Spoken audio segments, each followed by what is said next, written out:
Sean, we get one question all the time, and it's through email, text, even online lessons, certainly in-person lessons.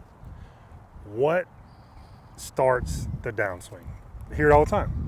Yeah, and golfers get confused with this one because they've been told so many different things. Right, they hear so many things. If you watch TV, if you're a consumer of golf, you're going to hear a lot of conflicting information. Yeah, and it's a close cousin to what starts the backswing, right? And it's Sure. these areas where the club is moving the slowest, Right. that give people the most confusion, right? Right, So, and so they can do something with it. That's exactly right. And I Yeah. think we're going to clear up some of that confusion. Maybe change the way you think about this. I think is probably the most important thing. And then give you a couple drills so you can start ingraining this into your golf swing.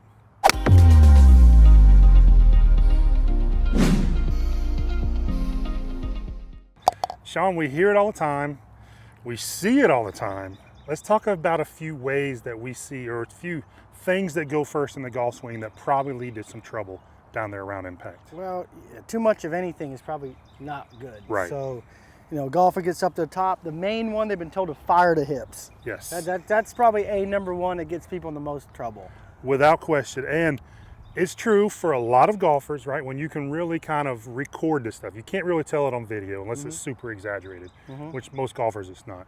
When you're looking at 3D information, you're going to see most often, not always, but most often, the hips go before the torso, then the arm, then the club, right? It's called the 1, 2, 3, 4 sequencing. Now, what you're not told is the kind of time frame that happens in, right? It takes a world-class sprinter 150 milliseconds to react to the gun going off. Okay. So they're in the blocks. I'm not getting down all the way. Okay. And the gun goes off, and the reaction time, like these guys train for this, 150 milliseconds. It's roughly 10 milliseconds, way less time when these fire to when this fires. So basically, it's going For together. all intents and purposes, the same time. Yeah. So to try to get to the top, fire the hips, and then make some sort of a conscious effort to do that sequence creates so much trouble for you in the It downswing. just about ruined me. I tried to do it when it first became popular, like maybe, I don't know, early 2000s, whenever. Sure. Like a lot Whenever of we start different measuring it, technology. I was told, oh, your hips are late coming out of the top. I tried to fire those things as hard as I could. I played the worst golf of my life. So I'm Right. like, something about this is not right. Just intuitively as a decent athlete, like something about this doesn't jive to me. Does it make sense, right? Yeah. It's not producing what it should. And when Mike, is measuring it now, and he deep dives down these rabbit holes, he's like, man, these things are so close together, it's imperceptible. Yeah. So to try to artificially do that, probably not the best thing, right? Right, it's 100% right, because we've both taught it. And probably the worst stretch of golf that I personally played was when I had the best kinematic sequence. Yeah. Spaced out the best, everything right in sequence. Couldn't play. Couldn't play. If I did that to you, I'd probably owe you a refund. So just reach out, Sean. Sean at Athletic Motion Golf. But I screwed my own game Only up if too, you so kept your don't- receipt. Don't feel bad. Yeah, you need your receipt.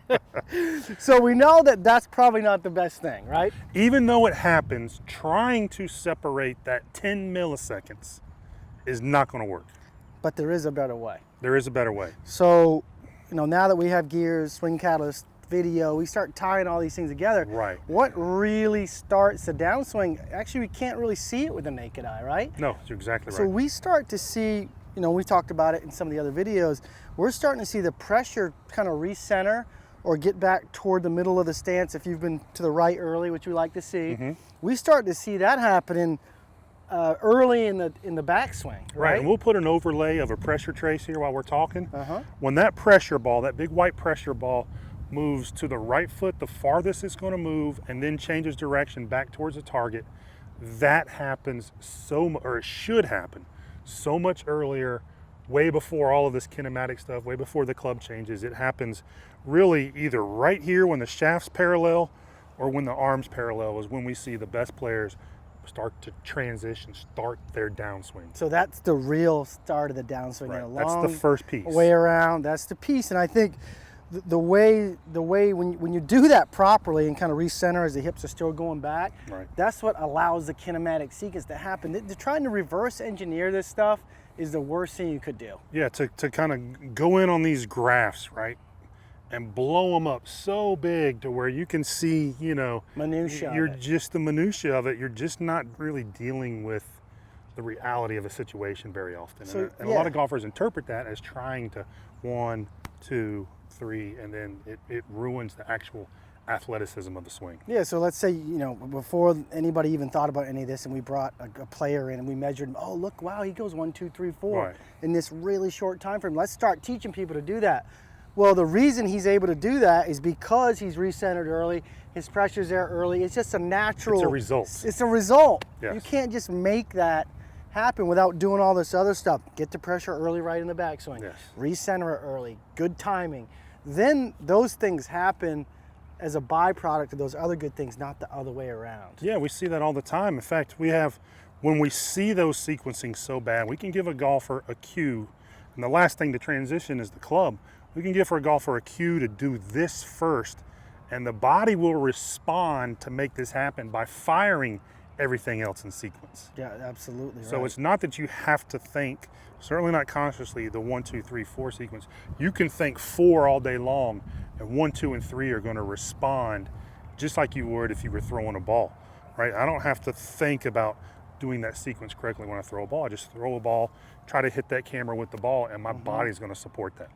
No, 100% right. Right, so let's dive into some drills now on how we can start to put all this concept and theory into practice and play so you can feel what should be happening and then start to see the results from it. All right, Sean, let's do 2 drills here that we prescribe all the time to golfers in lessons. And it's really going to give you the sense of feeling these timing changes and how this pressure really starts to shift much earlier in the swing. So let's do a down the line view first. So first thing we're going to do is get Sean in kind of this just short of left arm parallel position. He's going to have all of his pressure on his right foot, really going to be loaded on this right side. Then as soon as he starts to complete his backswing, he's going to move forward. Now, we're doing this as a drill. It's a demonstration. It's exaggerated. Don't worry about what the head does. Yeah, or even the contact. Right, because in the swing, the head's going to do what it's supposed to do. Yeah. Again, we're demonstrating this, so please save the comments about the head movement. Yeah. Because it's not going to show up that way. We do this all the time. So normal all right, stance. so he's going to go just short of left arm parallel, normal stance. All right, everything shifts at the same time. Arms go back, leg goes forward. Okay, I'm going to go here. There. Beautiful. What did that feel like? It felt like the club was going back. I'm falling on this leg as the club's still going back. That's right. So That's what I'm we're trying to doing feel. is taking away your ability to kind of make everything go back on the backswing and then everything come down on the downswing. We're starting right here, a little bit of motion, and then Bam. go. It's so athletic, right? It turns it into a movement It's exactly right. instead of like a static motion. Right, or so we're static- dialing in on the swing at this really key transition point. Absolutely. And it happens that early. Now, if that's a little difficult for you to feel, let's rewind it back a little bit and make it a little more exaggerated. And this is probably the drill we do most often with everyone. Okay. So, normal stance.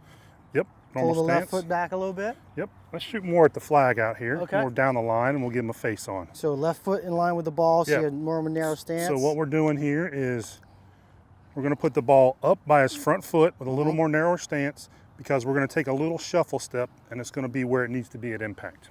And I'm gonna, as soon as the club starts going away, I'm gonna start making my little shuffle and fall on the left foot. That's exactly right. So Again, it's- on a tee, 7-iron, nice and easy.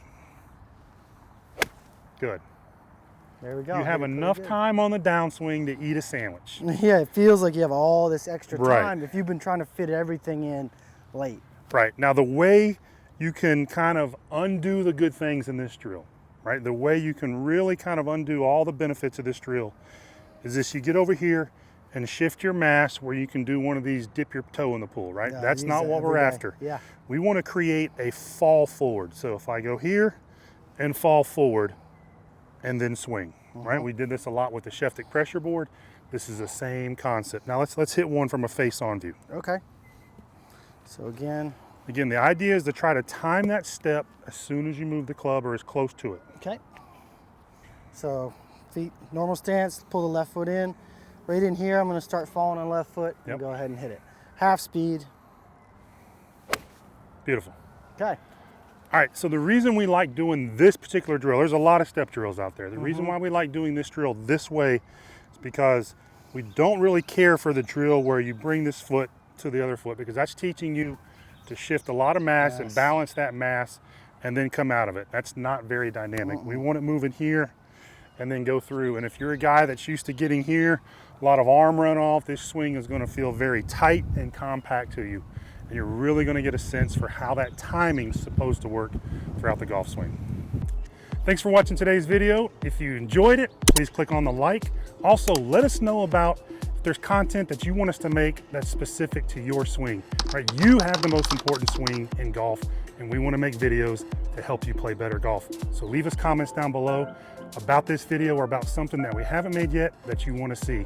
Also, don't forget to subscribe. That'll give you notifications just as soon as new videos come out.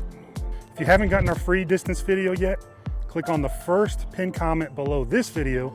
You'll see a link there. Click on that. That'll take you to a page where you can enter your name, email, and we'll send you a free distance video so you can add more distance to your swing instantly, right straight to your inbox.